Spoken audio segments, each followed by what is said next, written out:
Kyle Bailey. How you doing, sir? Good morning. How are you? Doing well, doing well. Very cool. Well, let's shut down some of these things so they don't disrupt. All right. Any questions on the stuff I sent over? No, I looked it over last night. I was just looking to open it. Hopefully that kind of gives you an idea of, just kind of how my head works. I don't know if that helped you or hurt you or was maybe probably we would have uncovered the same stuff. I was just trying to get it straight in my mind in regards to like logically how it should be explained or how I would want to hear it or digest it or say it. So that's it. Well, it's all about, I think I'm a firm believer in fit. So it really is all about what makes it work for you. I think like you said, I think we'd end up near the same places. But if for one thing, I noticed that you came up with some slightly different questions, so that's good because that means that works for you that way. So yeah, definitely. And it was easier for me to come up with the questions for myself than it would be for you to come up with them, and probably vice versa, back and forth. Like I kind of, I have to admit, I did have to look at my LinkedIn profile for some of these dates, man. I had to look at my own LinkedIn profile to double check some stuff. Oh my God. But no, it's all good. All good. So what do you want to call this thing? TKO Marketing Podcast? TKO Podcast? What are you thinking? And Paul's like, perfect. Todd Kyle O'Brien. TKO. I love it. I'm like, dude, you're jumping on the bandwagon. Yeah. He said something similar to me. I said, I don't even know what this thing is yet. Yep. And we're still building the wagon. Right. Right. Oh, gosh, that's funny. Well, I mean, for me, this is like this is just like, I don't know. I mean, however we want to call this first part is fine to me. Okay. But, this is just, to me, this was just like interviewing each other for a marketing piece and letting that be kind of our warm up. Cool. To just kind of set the cadence, kind of see how the interview process goes. I felt really good because, I've never done one of these, so there's a little bit of nerves there, but I did one with that, with the kid that did my, headshots. Okay. And he does a little, informal podcast thing. And, my biggest concern was not talking over, not, all the little things, that, cause that's my biggest, and it ended up sounding pretty good. So that made me feel a lot better. So I was glad to get that done. But yeah, I was thinking about, just using this as a, kind of a jumping off point. Cool. If we call this the TKO podcast, this right here, what we're doing today, then I don't know. I don't know. I'm probably just being too literal and overthinking it. I don't think it's going to matter in the end. You're worried if we change it, then we're stamping it with a TKO podcast today. Is that your concern? No, I guess my, and it's not even a concern. It's just this definition thing. That's all it is. Okay. So it's like, okay, here we are with the TKO podcast. I'm here interviewing Todd of the TKO podcast. So it's like the podcast interviewing itself. And it's silly to worry about that. But, so I don't think we have to worry about it, whatever we want to do. Yeah. If we put the name on it and then we decide to take it off, we can always edit it. Exactly. Yeah. And I think there's a really good one. It's been a couple of months since I've listened to it. One of them has a podcast called Hack the Entrepreneur. He's out of Toronto, and his co-host is out of somewhere in the United States. And dude, they were like 50 or 60 episodes in before they had even personally met each other. Oh, nice. Yeah. So it was, and it's actually a podcast about podcasting. So, but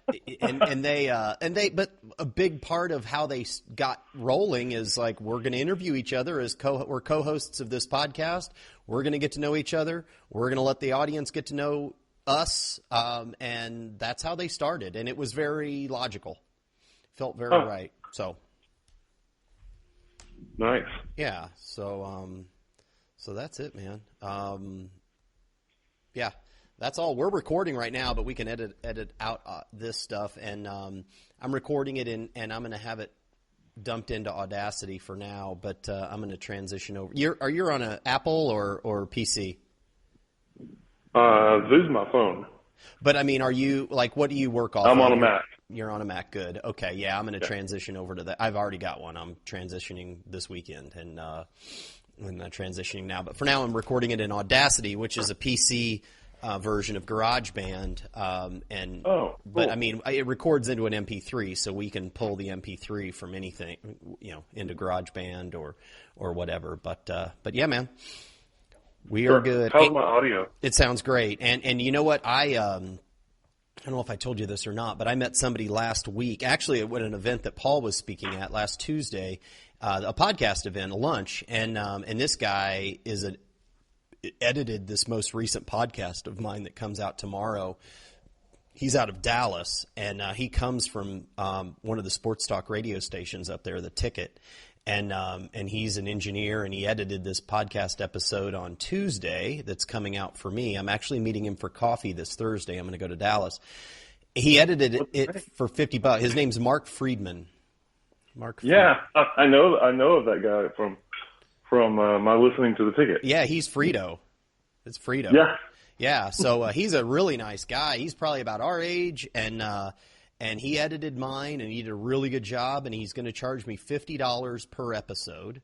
And I'm going to use him for Go Hunt Live podcast. I'm going to use him.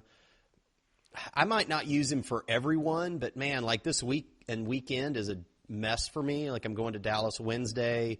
Then I'm going to be out with some friends on Friday through Sunday on a trip up into the mountains of Oklahoma, and so I'm just going to send him my episode that I've already recorded for this Tuesday, and like, man, have at it. And when I get back on Sunday, it'll be edited. So I just type it up and publish it. He saved me about 2 to 3 hours this past week with him just doing all of the edits and getting it all put into my template and everything. So 2 to 3 hours for $50, I'm down for that.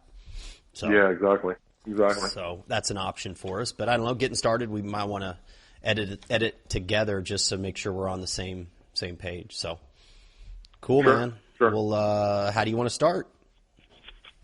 Well, on the actual interview part, I thought we would just each one introduce.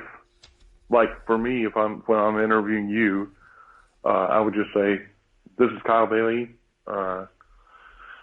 I guess with the TKO podcast, then, right? Sure. Yeah. And I'm here interviewing Todd Nevins of Quick Placement. Would that work? Yeah. Yep. Okay. That'll we work. can start with the questions. And we go into this like we're co-hosts. Is that right? Of the TKO podcast? Is that how you want to do it? What do you think?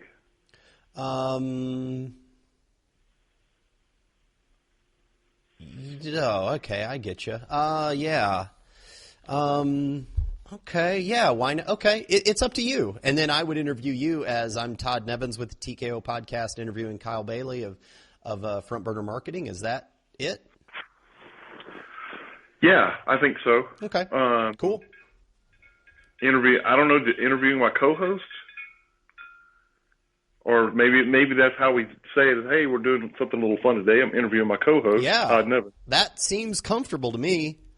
Yeah, that I think, again, I'm way overthinking it, and having an issue with, the whole thing. So, no big deal, man. We never, it's, man. I met a guy from Dallas that was down here in Austin last spring, and I was really at the stage of like, what do I do? I had just come up with the Go Hunt Life name like the day before, and he was about 75 episodes in. He does nothing but LinkedIn marketing. His podcast is called The Missing Link, and he's nice, I like it. He's like, man, you're overthinking it. Just effing do it. Just effing do it. Yeah. I'm like, yeah. okay. And so that's what I did. He's from Austin? He's from Dallas. He lives in Dallas, but he was down here in Austin at a marketing event on campus like back in April of last year. Yeah, it was April. And I scoped him out. His name's Sean Jackson. He used to be head of the direct marketing agency. The Search Engine Marketing Association of Dallas. He used to be the president. And oh, nice. Yeah, so I had actually met him years and years ago, and I didn't even realize it until we got together. And I'm like, wait a minute, I've known you for like 10 years. So yeah. So yeah. That's cool. Yeah, that's really cool. I love the name The Missing Link. That's cool. My gosh, yes. Yeah, on his 100th episode, he had Gary Vaynerchuk on for his 100th episode. So, yeah, he's cranking. So, but yeah, man, whatever. We stumble around in here, we can edit it. And, dude, if nothing else, we can do this thing all over again next week. You know, I mean, there's nothing. Right. We're in total control, and there's no money. We're not paying anybody for production time. So we're golden. We're in a perfect scenario. Cool. Can you are you able to turn your audio up? Yeah. Do you think it's low? It's a little low for me. I hear myself a lot stronger than you. Yeah. But I don't want to overpower it. If it's going to create a problem with like input gain, I don't want to do that. I don't have control of that through my current. Hold on a second. Where do I find that?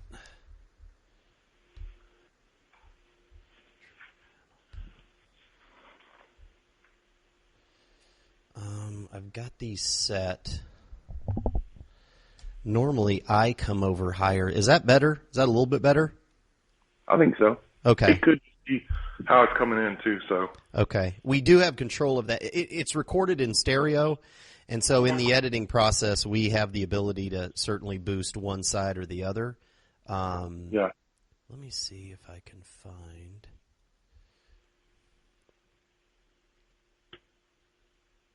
Yeah, I don't want to mess this up too much right now and risk screwing up the recording.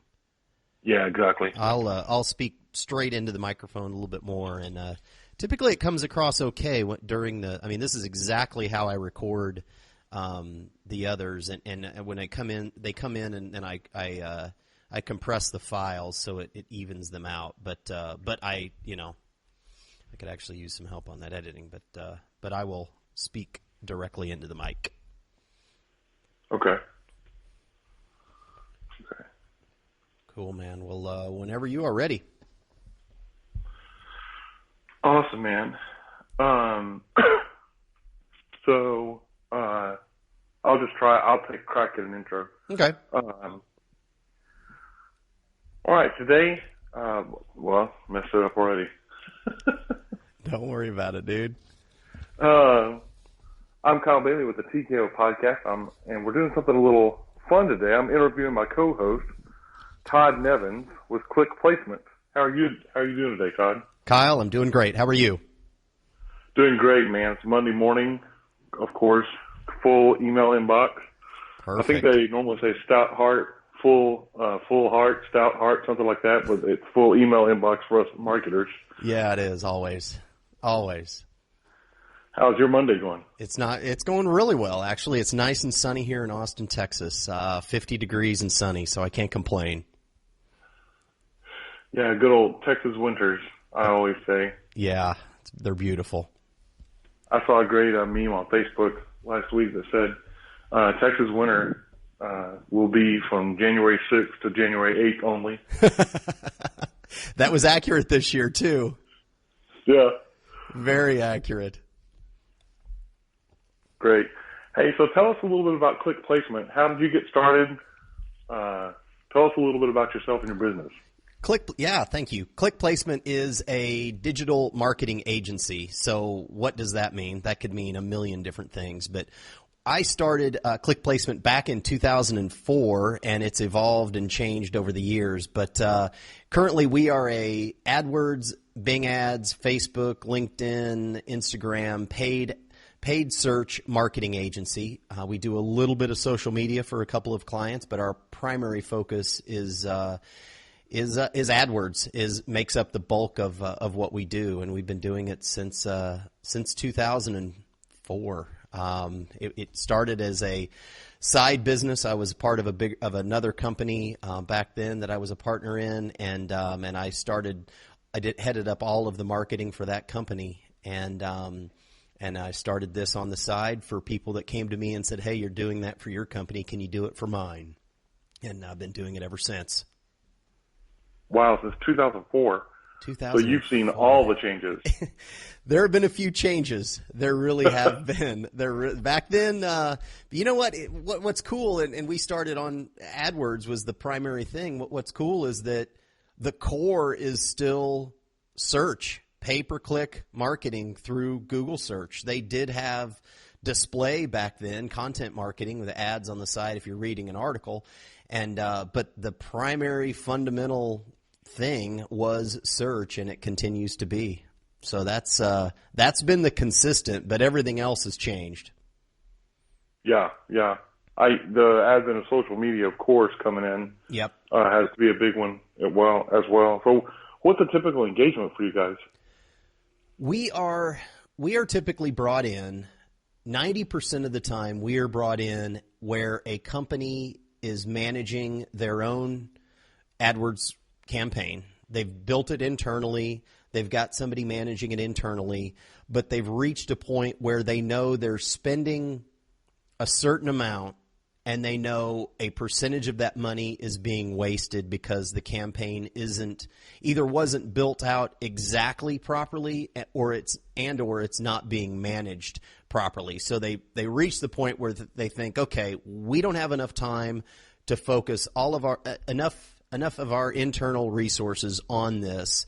I know we're losing money. Let's bring in a company that specializes in this specific area of our business. And typically, that's when we're brought in. We are brought in with companies that, certainly here in Austin, with startups, where they have no campaign at all because they are launching their company in the next weeks or months. So we are brought in situations like that where we're starting from scratch, doing all of the different competitive research and keyword research and industry research, all of that stuff for new companies that are just launching. But for the most part, they're existing businesses that have been around and have an AdWords campaign built out already, and that gives us a lot of data. We're able to look at what are they currently doing, what's the traffic look like, what are the keywords telling us, what's the data telling us, and then we're able to make more educated decisions at that point and really kind of rebuild the campaign around what they've already been doing and some areas that they maybe haven't been focusing on. So, yeah. So what do you see a lot of times when you come into a campaign, either that's been running for a while, or maybe it's even misconceptions, or that it would qualify as a mistake for some of these people that you come in with? What's typical of some of those mistakes that you see? A lot of times they have keywords in their campaign that they're bidding on and paying for traffic coming through that are too broad, too general, not relevant to their business, and typically they're more general keywords, which means they're more expensive. So they're the most expensive keywords in their campaign, and those keywords are not as relevant to their specific business as what they should be. And that's the number one thing that we see. And AdWords is doing they're doing a really good job of serving up suggestions to campaigns. They're highlighted in the upper right-hand corner with a big exclamation point of, hey, here are areas that you're missing. You're missing because your budget's too low. You're missing because your ads are outdated, or you're missing some traffic because here are some suggested keywords. Suggested keywords in the AdWords section is really good way to waste a lot of money. And someone that may not be as familiar with it, it's very easy to add those keywords. Also, they serve them up. We suggest these 27 keywords. Here's the ad group that's already been built that we suggest adding these keywords to, and all you have to do is click the apply button. And once you click the apply button, those keywords get dumped into that ad group, and then typically the person logs out of AdWords, and a month later they log back in and they think, whoa, what happened? Wait a minute. Google said these keywords should go into that ad group, but it's got to be right. And right. It's not always right. And most of the time, percentage-wise, the clients that we work with, when Google serves up suggested keywords, we take about 15 or 20% of those. And 80% of them we dump them and say that they're not relevant enough to our client's business. And so that means that the 80% of those keywords that would have been dumped in, that would have been 80%. That would have been money wasted on keywords that were not relevant enough to not only the business, our client, but the mission of what the business is. Like, why do we have this campaign going? It's not just branding of a car dealership. I mean, we want to drive specific searches to that dealership. Do we want to expand their leads coming in for their service department? Or do we want to drive leads that are people that are wanting to buy a Ford F-150 and exactly. Something that specific? So those suggested keywords dump a lot of general keywords into campaigns, and it ends up driving too general of traffic, and it's typically the most expensive on a cost per click basis.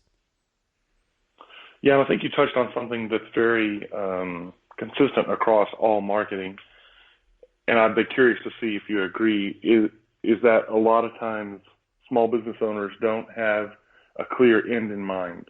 So they don't have a clear goal for why they're doing X activity. Do you find that to be accurate? Yeah, and I think that online marketing sometimes for small businesses is assumed, well, it's branding. I just want to get my name out there. And that's not why you should be using a search campaign in AdWords. That's not the right tool. AdWords is to drive really targeted traffic that is deeper into the sales funnel. So when they see your ad or they land on your web page or landing pages, we want a very specific goal in mind with that visitor. And so you are right. It's not a general branding play when you're advertising on search campaigns and AdWords. It's a really specific goal in mind that you've got to have, and we work with clients to develop those goals or to uncover what their real goals are in their business and why they want that traffic coming to them. Okay. All right. So what are some typical industries that you work in with these kind of campaigns?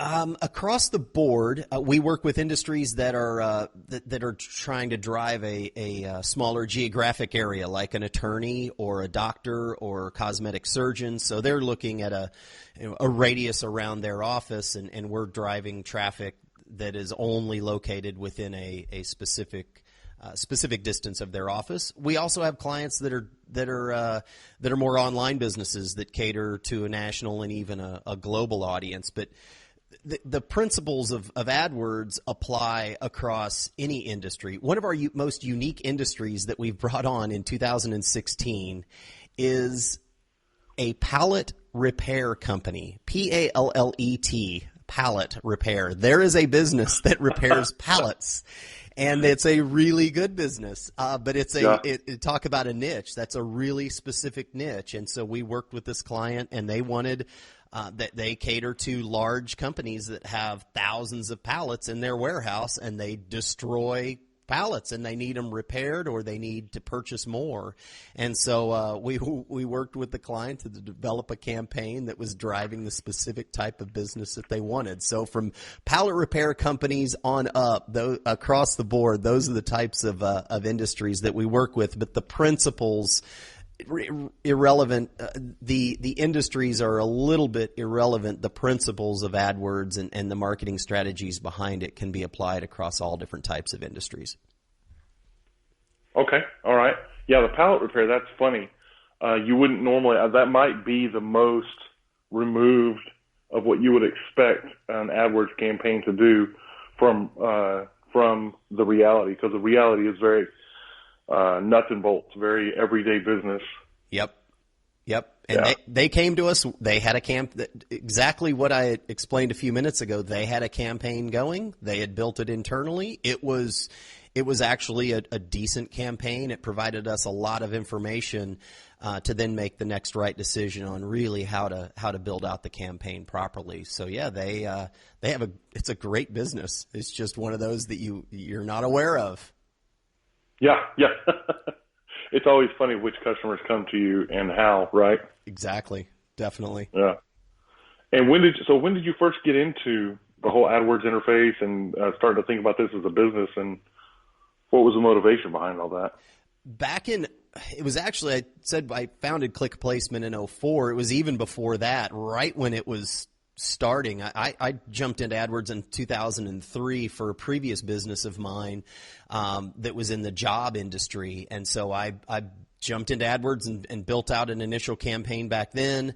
And then it rolled into me building out campaigns for friends and just word of mouth. Hey, Todd does this for his own company and a couple of others. Maybe he can help you out. This AdWords thing might have some legs. It might be around a while. And that's been true. And so it evolved and changed over the years. It remained on the side in a side business of mine up until about 2 years ago.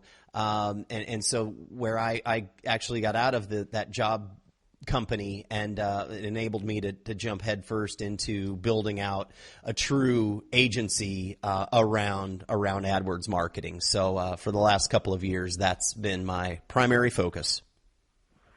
Gotcha. And I was just remembering back into the 03, 04 years, that was before Google had become completely the dominant search engine. That was back in the days of Dogpile and Alta Vista and Yahoo. Yeah. And 37,000 things on your homepage.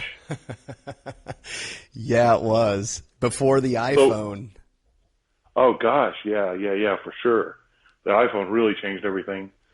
So what was the big difference? What would you say if somebody opened up their computer for the first time thinking about AdWords? What would you tell them as a kind of a historical curator? These are the old days of the dusty computers and how AdWords was back in the old days compared to now. What were the big differences? I think mobile is the primary biggest difference. Back then, we were search and display, and now it's actually search and content. It was called content back then, but search and display, and now it's search and display as well. So it's the search network, but with the invention of the iPhone and how mobile traffic has grown even over the last 3 or 4 years, that's been the biggest change. That's been the biggest change. So the biggest change wasn't in the first 10 years. It's been the last few. When mobile has changed everything, and we've got clients, depending upon the industry, we have clients that some of their search traffic is 50% mobile. If it's a business to business, depending upon what their industry is, it could be a lot lower than that. It could be 20 or 25% of their traffic is coming in from a mobile device. But if it's a business to consumer, it's going to be a lot higher than that. It could be as high as 50% of the traffic coming in through mobile. So that's been a massive change to adapt to smaller screens and the smaller, shorter attention span. You've got seconds to gain the click, and if you don't, you've lost it. So it's seconds. Yeah, I think that's such a great description and kind of even a metaphor for the current marketing ecosystem scenario, whatever you want to call it, is that you have even less time. We used to think we had less time. Now it really is crazy. Right. It's true. So you talked a little bit before about search networks, and this is where I know for me it feels a little bit, especially when I was first getting exposed to AdWords and the whole system, is you start talking about search networks and display networks. I feel like you're like Keanu Reeves in The Matrix, and you're telling me about The Matrix. And that's where I get a little bit lost in the whole thing. So what were some changes from the beginning in the 03, 04 ancient years to now within those networks?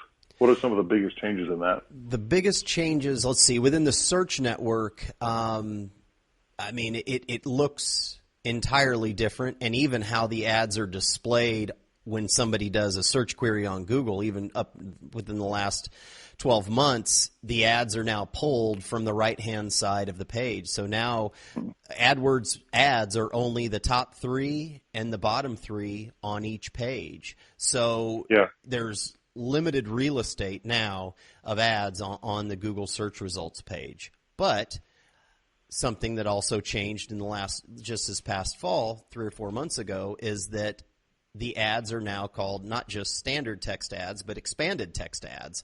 So your ad is actually able to take up more real estate. Your ads are bigger. You've got more characters. You can add in ad extensions. You can have call extensions. You can take up more real estate on a search results page, which the more real estate you have on a search results page, the higher chance you have of gaining that click and that visitor, that audience. So those are some recent changes. Also expanding out of the search network and the display network. And again, the display network is serving up ads and image ads to people that are reading articles. They could be looking at a blog or a newspaper, and if that blog or newspaper serves up ads through Google through their AdSense network, then your display ad could come up, and you're capturing a person's attention that they are not as deep into the sales funnel. They could be reading an article about an F-150 truck,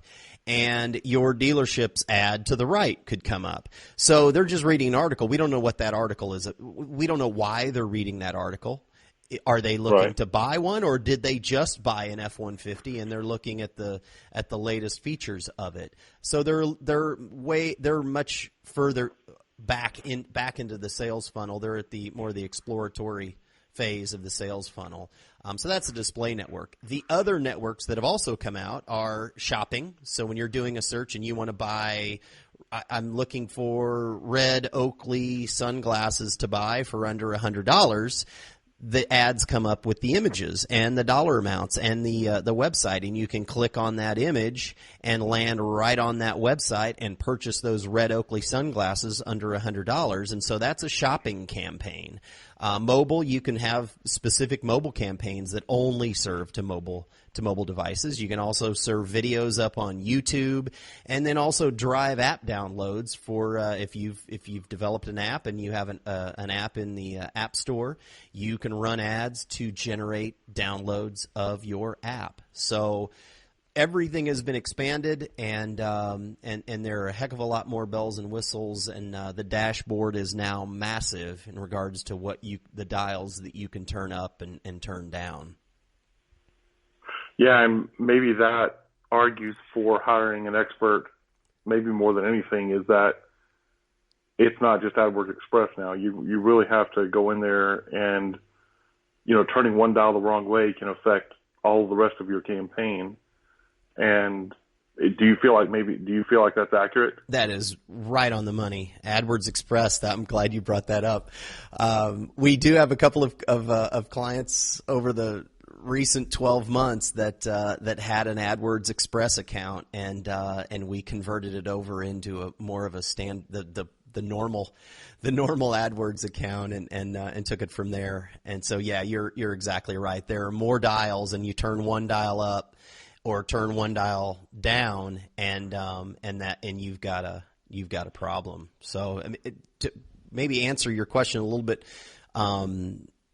further, the one that you just asked me, the mobile experience. I mean, AdWords is implemented, certainly you can dial an office direct from an ad. If you pull it up on a mobile device, you can just click the phone number. It asks you, do you want to call or cancel? You click call, and that phone number is dialing it at the business. They've just rolled out text messaging, and this is a feature that's just been out for the last 30 days, and very few companies are taking advantage of it. But you can text straight from an ad on a mobile device to an office. We can control when those text messages are coming in, since we want to make sure that there's somebody on the other end of that receiving that text and answering, because the user experience on text messaging implies that they're going to get an answer right back. So we can run the ads 8 to 5 Monday through Friday only, and when somebody is on the other end of that line and is going to answer that text message. So all different dials.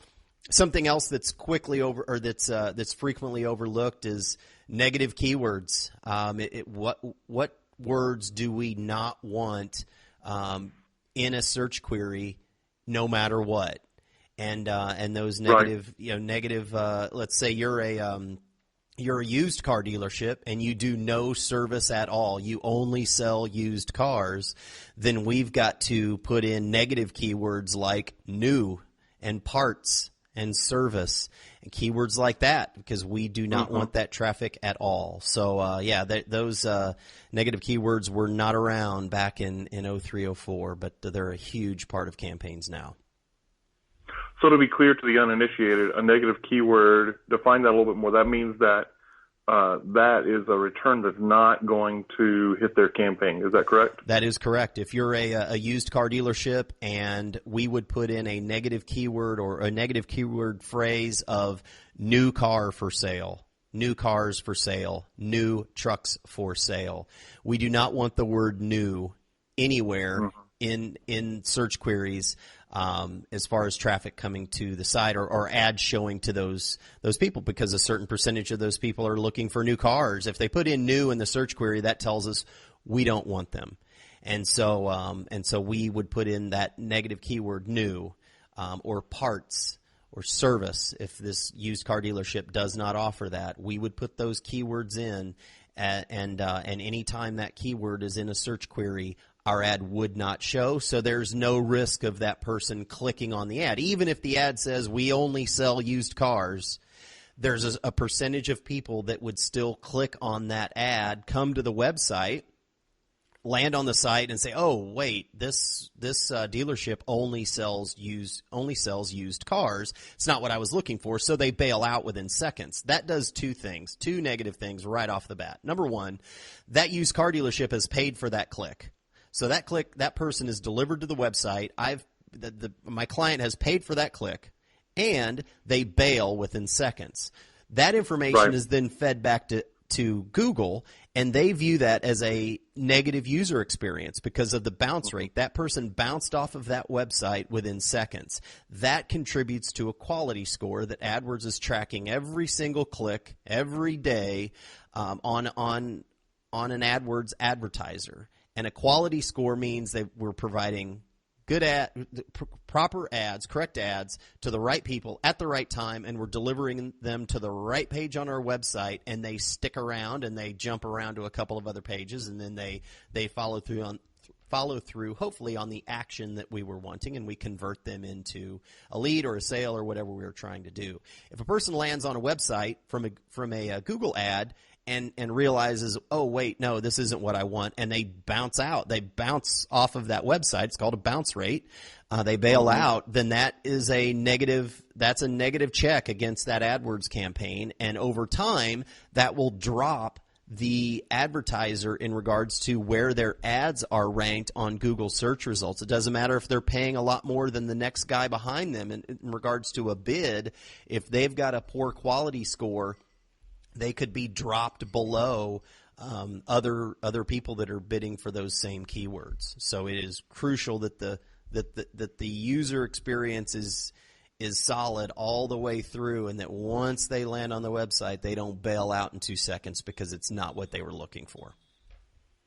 Yeah, and I think going back a little bit to the negative keywords, I think that's what is most appealing to me as a marketer. I dwell more on the organic side, but I think that the dynamic ability to shape the message that you have in front of a customer, and the ability to pivot, because that's one of the real drawbacks of organic marketing, is that to a certain extent you have to put a piece of content out there and wait for it to get indexed, wait for people to see it, and then wait till they start responding.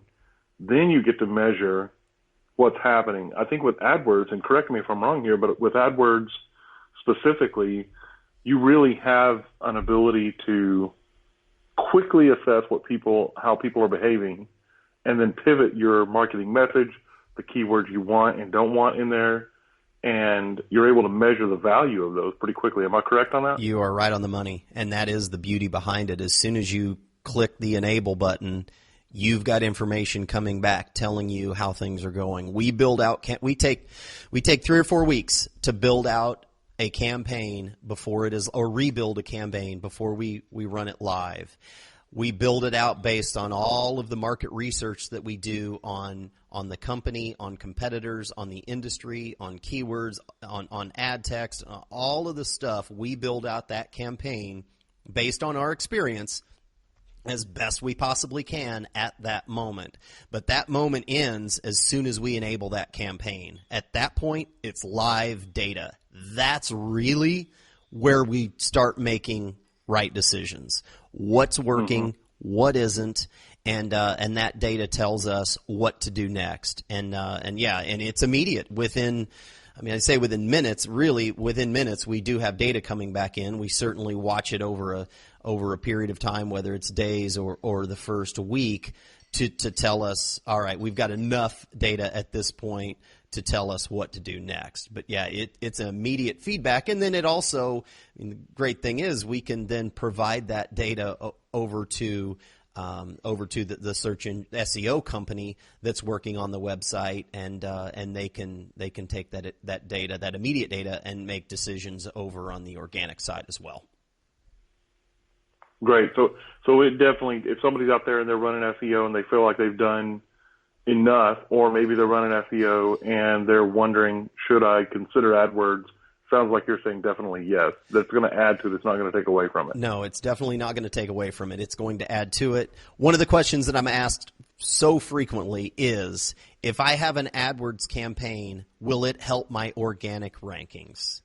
The initial answer is no. Does Google rank organic websites, or does Google rank organically based on if this company is paying for AdWords? The direct link and answer is no. But the indirect answer is maybe. If your AdWords campaign and your AdWords agency is correctly giving the right information and the right data over to the SEO agency that's also changing and rebuilding the website to come up organically, if that information is fed over properly, then yes, it could impact the organic rankings. If the data that's being uncovered on the AdWords side is correctly implemented over on the organic side, then absolutely it can positively impact the organic rankings. Sure. Yeah. And I think that's something that people, I do a lot of presentations, and one of the things I tell people all the time is you should go spend some money on AdWords just for the keyword value, just for the granular keyword feedback you get to inform your SEO campaign, because you really can't get that anywhere else. You can, and tell me if I'm wrong here, but you can kind of deduce what Google is thinking by looking at keywords and looking at search engine returns. But in AdWords, Google's telling you directly, this is more valuable, this keyword is more valuable than that keyword over there. Is that correct? You are correct, and that's great advice. I mean, even if you go run a campaign for 30 days, put in all of the keywords that you think are relevant and are going to work and not going to work, do that for 30 days, and a lot of times you're amazed at the results, and it helps make better decisions over on the organic side. Yeah. So we talked a little bit about social media. So how does that whole it's almost like to give a nerdy Star Wars reference, it's like the Death Star coming around the edge of a planet, and you see this whole new being coming into play again around 07, 08 is where everything really, really, Twitter launched in '07, Facebook began to be really real around '07, '08. So how does that impact your work, and do you even manage any of that for your clients? How does that work for your agency? It is I like the reference. It is a huge, massive thing that came around the corner, and it is right here. We do manage a couple of social media accounts for clients, and my recommendation for clients is that my recommendation is if they have internal bandwidth to manage their social media messaging, so their pictures that go up on Instagram and Facebook and Twitter, they should keep it internal as long as they possibly can until they can't have an internal person focus on it, and that's when you bring in an agency. And then on the social media side, there's so many more layers to making sure we're sending out the right message with the right tone at the right time, because social is a lot more branding. It's a lot more visual. It's pictures on Instagram. It's pictures on Facebook. A picture on Twitter has 2 to 3 times the engagement compared to a tweet without a picture. So it's images. And so images, and also in Instagram, it's instantly. So Instagram is a office party on a Friday afternoon. An image of the team needs to go up at that exact moment at 6:30 in the afternoon on a Friday. And an agency typically doesn't have that level of access into a company. That's why we recommend the company manage their internal social media messaging until they just can't manage it anymore, or they need a bigger, broader spectrum. We come in if a company is managing it internally, but they want to spend money on how to broaden their audience out. Take what they're already putting in there, the articles that they're putting on their blog that are being fed onto their social channels. How do we broadcast that out to a broader audience and to a deeper audience and our potential customers? So that's when we come in and we deal with spending money on Facebook marketing, Instagram marketing, LinkedIn marketing. We take their existing content and the content that they're going to continue to feed up into their social channels, and we tailor a marketing campaign around getting that information out into deeper into their target audience. Okay, all right. So when do you recommend, some customers may not be aware, but you can advertise on different social platforms. When do you recommend that, and when do you recommend it almost instead of AdWords, so an either-or situation? That is a really good question. It is Facebook has evolved and changed for businesses immensely over the last 3 or 4 years. They really enable a company now to target really their specific audience in a number of different ways, depending upon what the client's needs are, their goals are. Do they want more likes to their Facebook page? I recommend that, because as soon as you get somebody to like your page, you may be paid for that like, but now you've got them organically. You're going to come up in their feed indefinitely until they potentially unlike your page. So do you want to drive more likes to your Facebook page, or do you want to market out that monthly blog posts that you're putting up on your company blog? Do you want to market that to your audience that you want to target, whether that's geographic, whether that's based on on their interests, demographics, how old are they, male, female, what are their interests, do they read books or do they race motorcycles? I mean, we can get that specific in Facebook, and it also can be tailored to each blog post. It's not just company, but one blog post may be writing about a very specific topic on cooking, and maybe it's gluten-free cooking. So we don't target people that are interested in cooking. We target people that are interested in gluten-free cooking. And so that's specific. But then the next time around, it may be something completely different. But we tailor that marketing campaign around that content, that specific. And Facebook has the bells and whistles to do that. And Instagram is feeding off of Facebook. LinkedIn, we can target people that are decision makers. Certainly LinkedIn, that's more of a business-to-business tool. If you're going business to consumer, LinkedIn typically may not be your best advertising tool. But if you're going business to business, we can target people based on the industry that they work in, their job titles, all of that. So we can get really specific on LinkedIn. But it all definitely comes back to what are the client's needs. But through social, jumping back again, through social, typically, even though we are really targeting the really specific people, on AdWords, almost always, they're deeper into the sales funnel at the right time. They are searching at that moment for those red Oakley sunglasses under $100, and I sell red Oakley sunglasses for under $100. I want that click. But somebody that may be researching what are the difference between Oakley and Ray-Ban and all of those things, and they've liked Ray-Ban on Facebook, and they've liked Oakley's on Facebook, and they just want to hear about the latest models that are coming out because they think they're cool. That person is not as deep into the sales funnel as somebody on AdWords searching for red Oakley sunglasses under $100.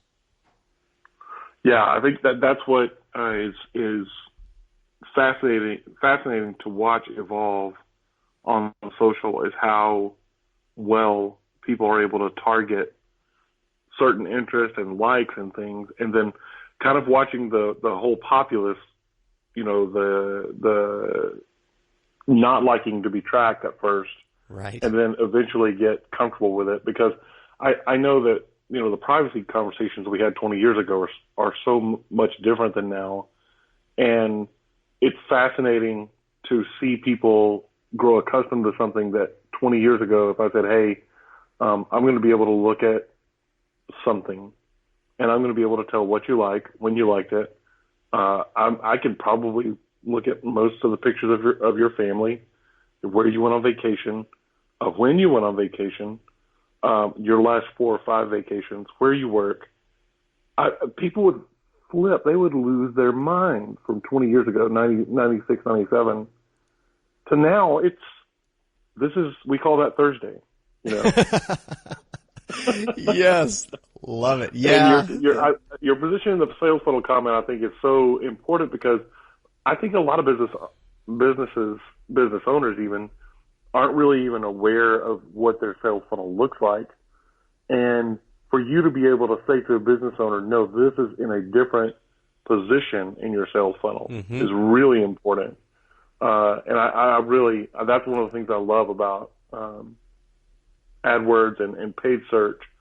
So what do you see that's coming up in your industry that a potential client should know, or even somebody listening now that isn't going to buy AdWords? They've just listened. Maybe they've listened to this a little bit for general information or just curiosity. What is some really important information for people to know that's coming up? The big thing continues to be mobile. If you're not catering to the mobile user, or if you're thinking of them as secondary, it's going to turn into primary, and has turned into primary in a lot of different industries. So mobile-friendly websites are crucial. If you are not catering to the mobile user, and if you're rebuilding your website and you're not looking at it on a mobile phone first, when you are looking at fonts and images and how page load times and all of that, you're going to be redoing your website in a year. Don't do that. Right. Look at mobile first, and desktop. is a close second, but it's mobile. And even if you're doing AdWords, you're getting if your website, if you have a mobile campaign right now, if you have an AdWords campaign right now, and your website and your landing pages are not mobile, you are getting an alert saying some of your pages are not mobile friendly. That is an alert that you need to pay attention to today. And that applies over on the organic side and just overall user experience. Another variable take into consideration with mobile is that if you're doing any sort of email marketing, if you do any email marketing at all, people are checking their emails on their phones, and that is driving traffic to your website. So if you do any sort of mobile, or if you do any sort of email marketing at all and do not have a mobile-friendly website, stop doing email marketing. Redo your website, then continue your email marketing. Yeah. Gosh, man, mobile friendly is so huge. Yes. And I think you're exactly right that people have overlooked it to a large extent. I mean, some of the statistics are staggering, that upwards of 90% of pages that are out there or websites that are out there are still not mobile friendly. That just blows my mind. It's amazing. That's wrong. It really is. Somebody that wants any sort of a current presence online and to show their prospects and their current clients that they care about their business and that they care about their industry, they need to have the website that's their billboard to their business. I mean, if right. that's their front window, and their front window needs to look great, even if it's being looked at through a mobile phone. Yeah, exactly. So let's talk about some big wins. What are some big wins you've achieved for your clients? What are some of the things that you really enjoy talking about that you were able to achieve for your clients in the past? There's a lot of people that are not in the nonprofit world are not aware of this feature that Google AdWords provides nonprofits and charities. And we've had a number of big wins last year, and they have a program called the Ad Grants program. What that is that you have to be a qualifying nonprofit charity, and you apply to become an approved Ad Grants marketing advertiser on AdWords. What that means is that Google gives you $10,000 a month in free clicks to your website. Wow. It's 10 grand. So there are some specific features that you have to, not all of the available settings, not all of the settings within a typical AdWords campaign are available. You cannot, so the limits are you can't bid more than $2 per click. But AdWords and Google requires that someone that is approved through the Ad Grants program is having their campaign managed properly, and they're looking at the numbers all of the time. They require that you've got to have higher than a 2% click-through rate. You cannot bid more than $2, but you have to have a higher click-through rate than 2%. So that's challenging. $2 is not much for if you're in a medical industry. If your nonprofit is competing against other companies that are paying to drive traffic that are interested in a cancer treatment, those clicks $2 is nothing. So a nonprofit has to do everything right to get a click-through rate above 2% and not have the ability to bid more than $2. But it's possible. We took over a campaign last year, and they had 350 clicks a month driving through their AdWords Ad Grants program, and it was kind of forgotten. It was a secondary type of an advertising tool, and we came in and talked to them about the true benefit. This is a game changer when you are trying to drive donations and volunteers and educate an audience on your mission. This is $10,000 in free clicks. We took this campaign from 350 clicks to 6,700 clicks on a monthly basis. Now, AdWords is by far the biggest driver in traffic to this website on a monthly basis, above direct direct links and above organic, AdWords is driving the most amount of traffic to this website compared to the other channels. So, I mean, that changes everything. And we're able to keep the we've been able to keep the click-through rate up in the 3.5% range, so well above the 2% range, and we're still bidding less than $2. It's an incredible program, and they create a new AdWords ad grants program that is different than a normal paid program, and it has a governor on it. The daily budget is set, and it comes out to around $10,000 a month, and you cannot bid more than $2. It doesn't allow it. It only serves ads on Google, not the Google search partners, and so there are some restrictions on it, but that's okay. We're talking about 6,700 free clicks to a website each month. That changes a lot of things. Yeah, I've worked with some nonprofits. You work with nonprofits. I think that's something that probably most nonprofits don't know about, because they tend to be putting out the most urgent fire. It's not just that there's fires; they're only able to put out the most urgent fire today, and rarely is that about paid search. No, you're right. It's been great to learn more about what the pain points are of a nonprofit compared to a for-profit company, and they're very different. And it's been really great to be involved with nonprofits that have. I mean, they're truly.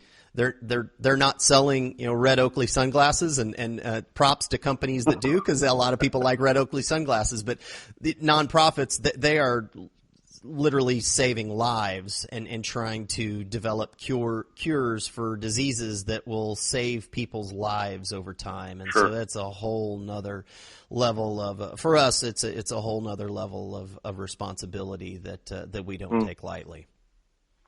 Yeah. So let's briefly, I know we're getting down on time, but let's briefly talk about, because you brought up click-through rate, and I think to the uninitiated on AdWords and paid search, a 2% click-through rate or a 3.5 as a good thing might be surprising. So talk a little bit about what a typical click-through rate is, and why that might be, why 3.5 is great. Sure.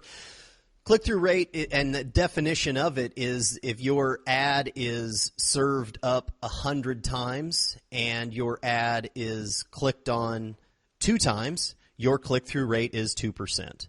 And that is one variable that Google AdWords uses to determine quality score. And again, quality score is also dependent upon when that person lands on your website. Are they there for 2 seconds and do they bail out, or are they there for 45 seconds or a minute? And that all contributes to a quality score, and a quality score also determines where your ads are ranked within the search results, not just what you're willing to pay for a click, your bid, but also what's the quality of your campaign and the quality of the user experience all the way through the steps to get them to your website. And so that Google wants to serve up Google wants to serve up the highest quality ads at the right time to the right user. Certainly, are you willing to pay more for that click? That does come into play, but there are other factors that are coming into play. And the click-through rate, when we fire up a campaign, the first thing that we look at, even in the first few minutes and hours and first few days, is the click-through rate. If it's under 2%, if it's under 1%, we've got a major problem. If it's under 2%, we have some issues. We need to get it above 2. 2 is kind of the watermark, depending upon what the industry is. We have clients that have click-through rates 5, 6, 7%. Some of it depends on if they've got maybe a limited budget and they only want to go after the home run, really specific keywords. Then we design a campaign that is really narrowed into exactly what they're looking for, and not even close to not. If they are only really specific searches, then we want that traffic, and just based on budget, we don't want to pay for anything else. So those click-through rates can be higher than 5%, which is great. But typically somewhere in the 2 to 4% range is typically where we come in. But a lot of it is dependent upon the client, the industry, budgets, goals of the campaigns, all of that. Gotcha. Okay. So let's close this out by talking about what's coming up for you and your business. What are you looking forward to? What's 2017 looking like for you?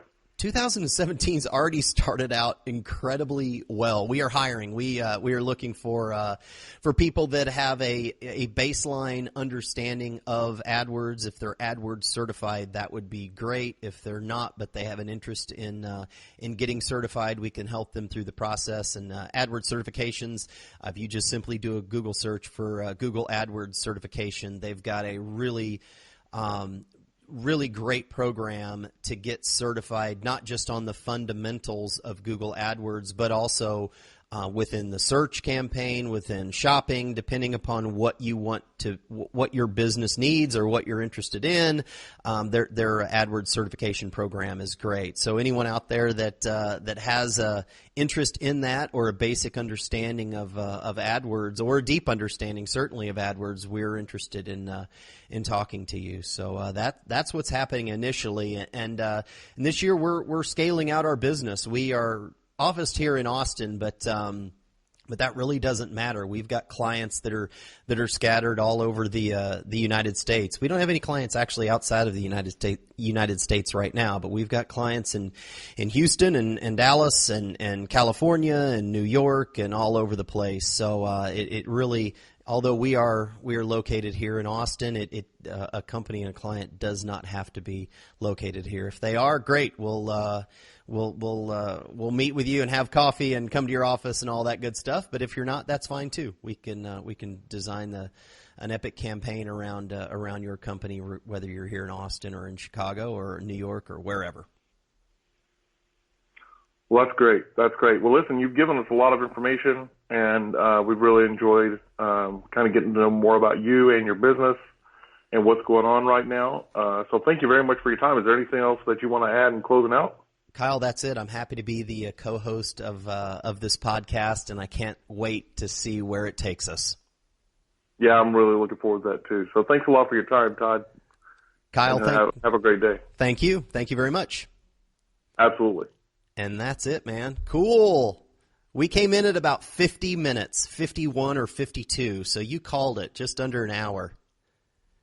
Perfect. Awesome. Awesome. All right. Well, let's see. This will get. I'm gonna work this around today. I'm gonna put it into Audacity, and I will basically delete our conversation at the very beginning and this conversation at the very end. So we've got a seamed up, unedited, but just the podcast portion of it.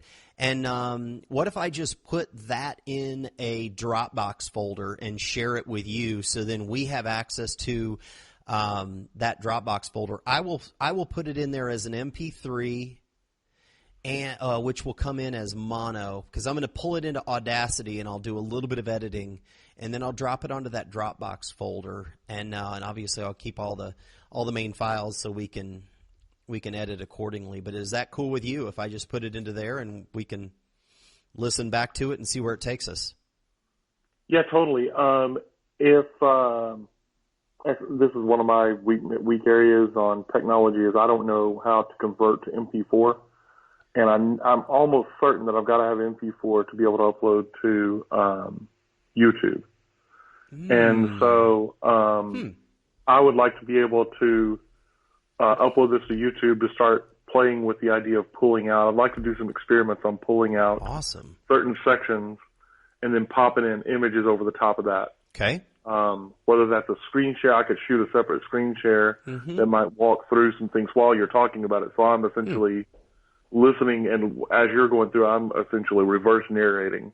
Okay. But so like where you talk about Facebook and LinkedIn, yeah, you know, we could pop in some images, because obviously we're not going to have any visuals. Sure. Okay. But yeah, I'd like to start playing with that because I think that's going to be a big part of the marketing value of anything. I think, again, mirroring what Joe Rogan's doing, I think is a great starting point. Yeah. Okay. Cool. All right. Very good. Well, cool. I'll knock that out. If it's not today, I will knock it out tonight, but by the end of the night, I will have that shared into a Dropbox folder and cool, man. Awesome. I'm just so you know, I'm leaving for Dallas Wednesday afternoon.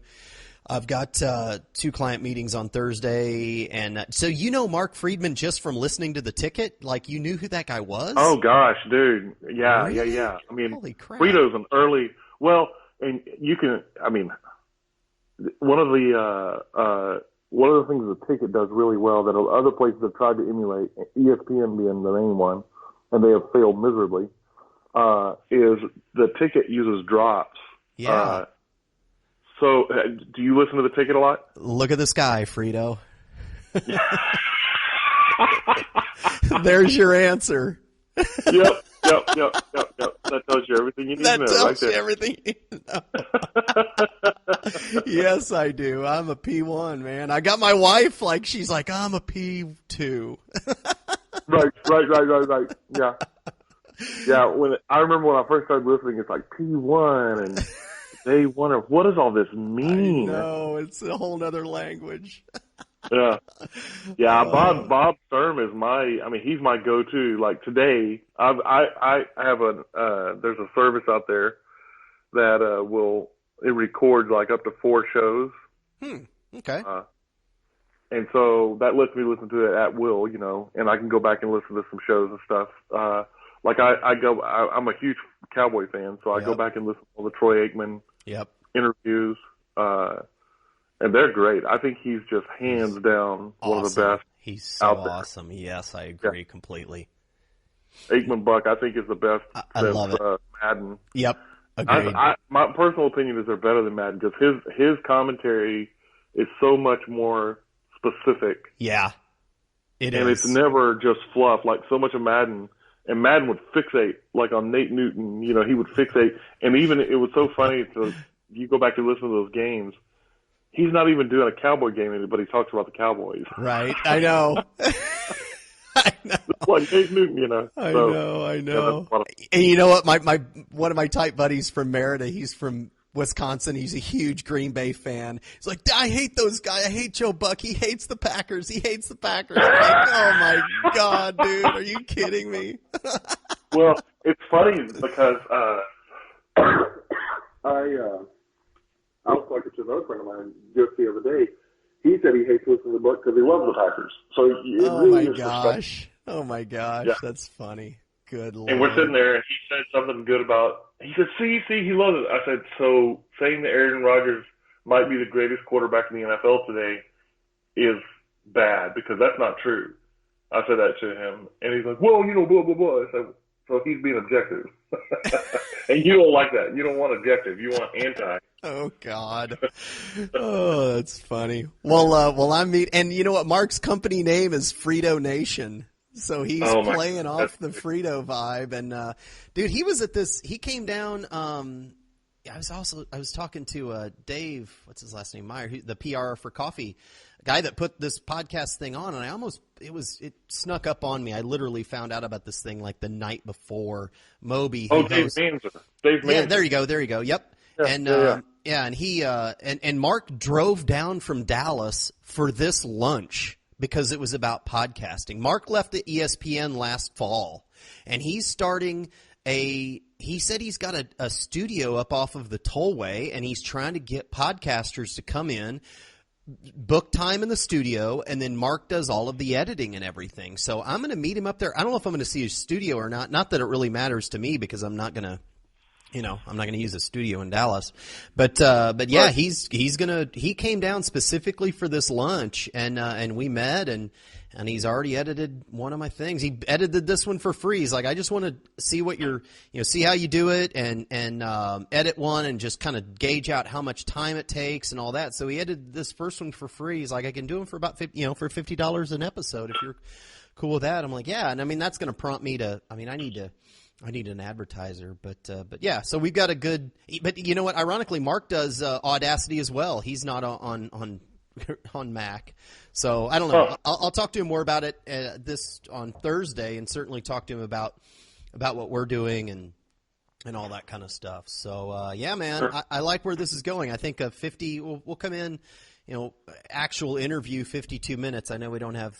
I don't know if you were thinking like intro music and all that kind of stuff, but as far as like content, we got a 52-minute episode here roughly, so pretty cool. I like it, man. You know what's cool about YouTube is they have all that royalty free music bed stuff in there. Oh yeah, okay, perfect, man. You know way more about YouTube.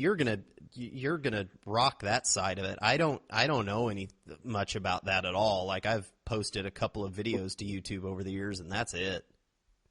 Well, man, this creative studio they've got is pretty awesome. I mean, it's not as good as a standard editing suite, but it's great. I mean, you can cut videos and move them around and take buffers and pop them into a video and stuff. You can do all that within YouTube now. And then they have, like I said, they have the music bed that's available. Wow. That's cool, man. It's pretty sweet, and man, it'll only get better. That's outside of my understanding right now, so that's super. That's awesome. You know all that stuff. That's perfect. Cool, man. Awesome. I think, man, I'm happy with this. I'm happy with how this thing went. I think it went pretty well. Yeah. Cool. I had some coughing stuff that started happening, so I was able to mute most of that. But besides that, I think it went pretty well. I didn't even notice. So do you want to set up a different time where you interview me? Yeah. Let's do that next week. Let me and I mean I would kind of do the same, or I tell you what, if you want to take these questions or similar questions and adapt them to me interviewing you and throw the questions back to me so I can kind of know the direction of the conversation, that would be cool. This is actually a little bit of a different format. That when I interview somebody for Go Hunt Life, I actually send them about 25 really specific questions, and I've got like different sections, like take me back to 2010 when you had your normal job. Take me back there, and then I've got some questions, and then take me to your ripcord moment. And da-da-da-da. This format, I actually like it better, where it's just we jumped around a little bit, but just questions and then some bullets that, I mean, it kept me on topic as well, as far as what I was reminded of what I was wanting to talk about. So if you send me something like that in this kind of a format, man, I can take that and just reverse it, interview you. Yeah, totally. I like for me. I like. I'm kind of a free-form guy anyway, but I think the strength that I bring that maybe is a little bit different is I'm not pure free-form. Okay. So I'm not going to go down and start talking about squirrel hair follicles. Okay. I'm going to remember, hey, this is our core topic, and this is what we're going to get back to. But if an avenue opens up, kind of like the click placement, I mean, not the click placement, but the click-through rate thing. Yeah. That's something that is unfamiliar, and people are going to go, I'm only going to get 2% click-through rate? That sounds really low. Okay. So, that opportunity to talk a little bit about that that's an opportunity there that maybe I didn't see before. Maybe just it presented itself in the conversation, or maybe I say something that triggers a new avenue for you that you see as relevant. And, worst case scenario, if you're trying to get me to talk about something and I just haven't said it, you can always just do a break and go, hey man, this is what I'm thinking here. And we can always edit that out. Sure. Cool. Yeah. Yeah. So that's for me. I know a lot of people, like to be more, that's been the tension point for me through all my projects that I've ever done is, working with people. Not that you're this person, because I think you did perfect on this, but I like to leave things to some unknown and freshness to it, so that it does keep you more. I mean, it's a real conversation. It truly is a conversation. Like you don't know exactly what's going to come out of it. Sure. Yeah. Man, So.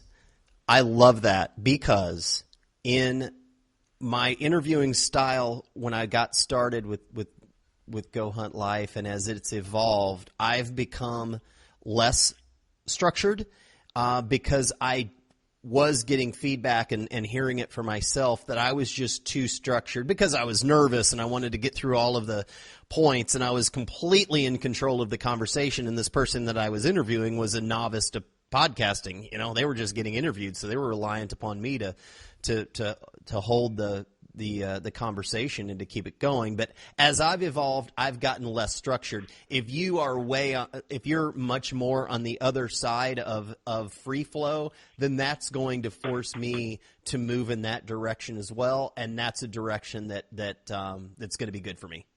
Definitely. Cool. Definitely. That's awesome. Definitely. That's awesome. Cool. All right, brother.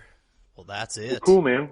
So I'll see a link from you coming up here in the next day or two. Yeah, I should get you a shared folder. I'll just create a whole shared folder in Dropbox, and I'll have them in there, a couple of different formats and all that, so you can pick and pull however you want. I will. You know what? I'll just put the whole thing in there, like including what we're saying right now. And then I'll cut out what we said before and now, so it's just the thing. I'll do that in Audacity, and I'll drop that in the folder. So you've got a number of different things that you can work with, whatever works best for you. So, cool. Okay. Perfect. Cool. I am setting in for a calendar invite. Okay. For next Monday at the same time. Does that work? Hold on, let me look.